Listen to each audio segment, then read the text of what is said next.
Bonjour à tous, ici Adrien. Aujourd'hui on est le mardi 25 juillet 2023 et dans cette vidéo nous allons voir ensemble comment sur un ordinateur sur lequel on a installé Windows et Linux à côté, partager un disque de données entre les deux systèmes. Si je vous fais cette vidéo, c'est parce que dans celle où je vous montrais comment installer Linux à côté de Windows, j'ai reçu un commentaire d'une personne qui a un deuxième disque dans son ordinateur sur lequel il stocke des données, photos, vidéos, musique, documents, et il souhaite partager ce disque entre les deux systèmes. C'est ce que nous allons voir ici. Donc là, j'ai installé Windows 11. Si j'ouvre le gestionnaire de fichiers, quand je vais dans ce PC, on voit mon disque local C, dans lequel Windows est installé. À côté, j'ai Linux, donc depuis Windows, on ne voit pas le disque Linux.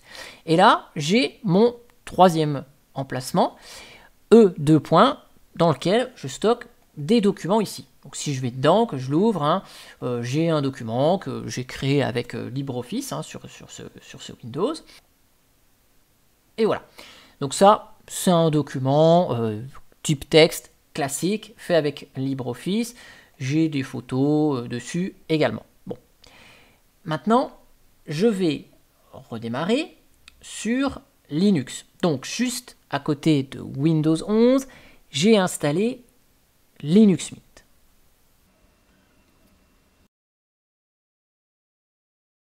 Et je me connecte. Donc là, j'arrive sur le bureau de Linux Mint, classique, comme on a l'habitude. Si j'ouvre mon gestionnaire de fichiers, donc là, on va voir que sur la gauche, dans périphérique, j'ai mon volume document, là, ici, donc l'équivalent de mon E, et un volume qui n'a pas de nom, là, on a la taille, c'est le C2 de Windows. Donc si je clique sur document, il se monte automatiquement, on a l'icône qui s'affiche sur le bureau, dans le cas de Linux Mint. Je retrouve mes trois dossiers, documents, logiciels, photos. Là, on va voir les dossiers cachés de Windows. Recycle Bin, c'est la corbeille dédiée aux documents qui étaient sur ce lecteur E. Et Système Volume Information, c'est un dossier réservé pour la restauration du système. Donc là, je retrouve mon document ODT. Et je retrouve, donc ici, mon fichier qui s'ouvre avec LibreOffice. Et donc, je vais le compléter. Vous voyez, j'ai le droit de le modifier. Ça, il n'y a pas de souci de ce côté-là. Par contre, si je redémarre mon système Linux Mint, vous allez voir que ce volume document ne se remonte pas automatiquement. Voilà, donc je vous ai accéléré leur démarrage, c'est pas très intéressant. Ici, si je rouvre le gestionnaire de fichiers, vous voyez, document n'est pas monté. Et si je tente d'accéder au fichier que j'ai déjà ouvert, mais sans monter ce lecteur, par exemple en allant dans les documents récents de LibreOffice, eh bien, je vais avoir ce message d'erreur, comme quoi le document, il n'existe pas, c'est normal, le volume n'est pas monté. Donc, pour le monter automatiquement, c'est assez simple. Dans le menu, vous avez un outil qui s'appelle Disk. Si vous ne l'avez pas, vous pouvez l'installer quelle que soit votre distribution Linux, c'est GNOME Disk. Dans cet utilitaire, vous allez donc avoir la liste de tous vos disques sur la machine. Donc là, on a celui-ci, vous voyez, et là on voit comment ils sont découpés, comme le gestionnaire de disques de Windows. Donc là, j'ai mon Windows, là, j'ai mon système Linux, on voit monté sur racine du système de fichiers. Et là, je vois mon deuxième disque avec ma partition ici qui s'appelle document. Donc pour monter automatiquement, sans faire quelconque action, je vais la sélectionner, cette partition, et cliquer sur les deux petits engrenages ici, et sélectionner modifier les options de montage. Donc vous voyez, on est sous Linux, mais on ne va pas taper une seule ligne de commande. On fait tout graphiquement. Là, je vais décocher réglage par défaut de la session utilisateur, ce qui me permet d'accéder à ces paramétrages ici. On va bien laisser cocher monter au démarrage du système. Comme ça, chaque fois que mon système Linux va démarrer, cette partition, ce disque document va être disponible à chaque fois.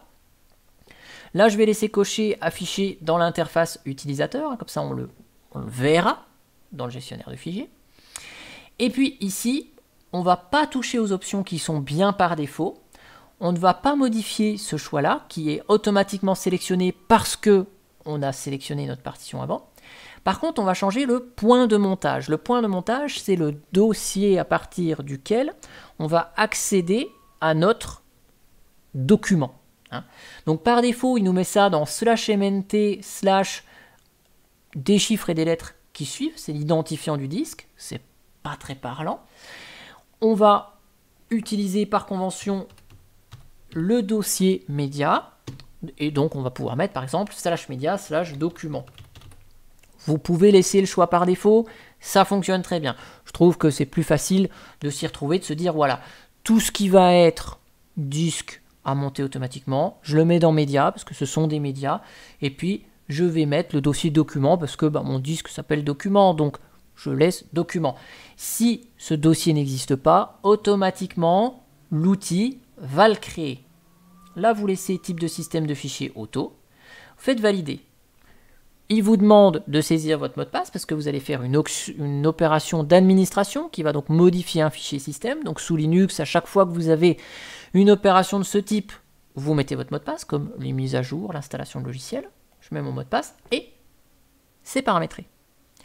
Si j'ai pas envie de redémarrer l'ordinateur pour vérifier que ça fonctionne, tout de suite, je peux cliquer sur le petit bouton Play, là, monter la partition sélectionnée, et vous voyez que ici, l'icône s'affiche sur le bureau, et ça me met que c'est monté sur Média Documents. Et donc à partir de là, dans mon gestionnaire de fichiers, là, document, il est là, donc ça pointe au bon endroit, et je vais pouvoir ouvrir mon fichier doc, comme d'habitude, compléter ici, j'ai toujours le droit d'écrire dans mon volume document, ça, il n'y a pas de problème de ce côté-là. Et là, si je redémarre à nouveau mon système Linux, vous allez voir que automatiquement, document va être là après que je me sois connecté dans ma session. Voilà, je me suis connecté et paf, regardez, document, il est là. Et donc maintenant, si je rouvre mon LibreOffice et que je vais récupérer mon document récent, eh bien, paf, automatiquement, il est ouvert. Donc ça, c'est très pratique. Si dans votre dossier document, vous avez de la musique et que là, vous avez allumé votre ordinateur, tout de suite, vous pouvez aller ouvrir votre lecteur de musique et vous lui dire que la bibliothèque, toutes vos musiques, elles sont dans documents, ma musique par exemple. Pas besoin de remonter manuellement ce document avant de lancer votre lecteur de musique par exemple. Et ce qui est intéressant, c'est que ce volume document que vous avez créé sur Windows, il a un système de fichiers NTFS. Sur Linux, ce système de fichiers Windows ne gère pas les permissions correctement.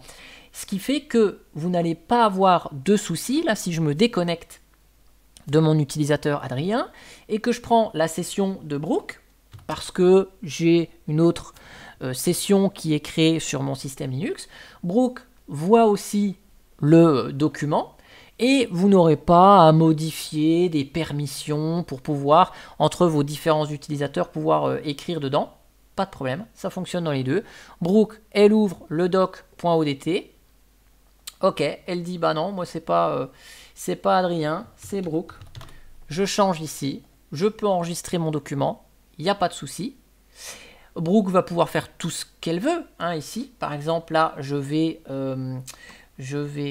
aller dans ajouter des images, par exemple. Voilà. Je vais ajouter toutes ces images que j'ai là, copier. Je vais dans Documents, Photo. Je vais faire un nouveau dossier. Photo de Brooke, par exemple. Hop. Je mets les photos ici. Et maintenant, si je redémarre, et je vais redémarrer sur Windows, on va bien voir que les photos de Brooke sont arrivées dans le lecteur E.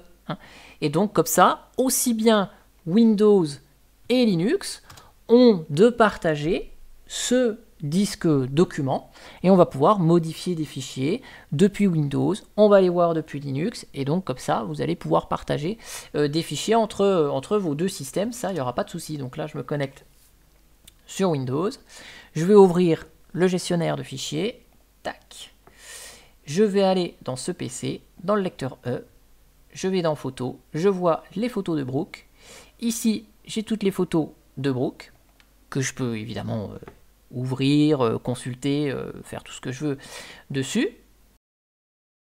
Donc là, j'ai les photos, hop, je peux les défiler, pas de problème. Et puis, bien sûr, mon document LibreOffice, que j'ai modifié sous Linux, si je l'ouvre depuis Windows, je vais avoir accès à son contenu dans sa dernière version. Vous voyez, Brooke avec la date. Voilà. Donc là, vous avez vu comment simplement partager un disque et que surtout ce disque soit accessible dès le démarrage du système sous Linux, et ce, sans taper une seule ligne de commande. Alors bien sûr, si vous utilisez une autre distribution Linux, Fedora, Ubuntu, Debian, la manipulation sera exactement la même si vous utilisez l'outil GNOME Disk qui est disponible partout. Si vous avez un autre environnement de bureau, d'autres outils, vous pouvez installer GNOME Disk et comme ça vous retrouverez la même interface avec exactement les mêmes options qu'on a vues dans cette vidéo. En tout cas, j'espère que ça vous a plu, que ça a répondu à la question de mon abonné et je vous dis à bientôt pour une prochaine vidéo. Allez, ciao ciao, bye bye.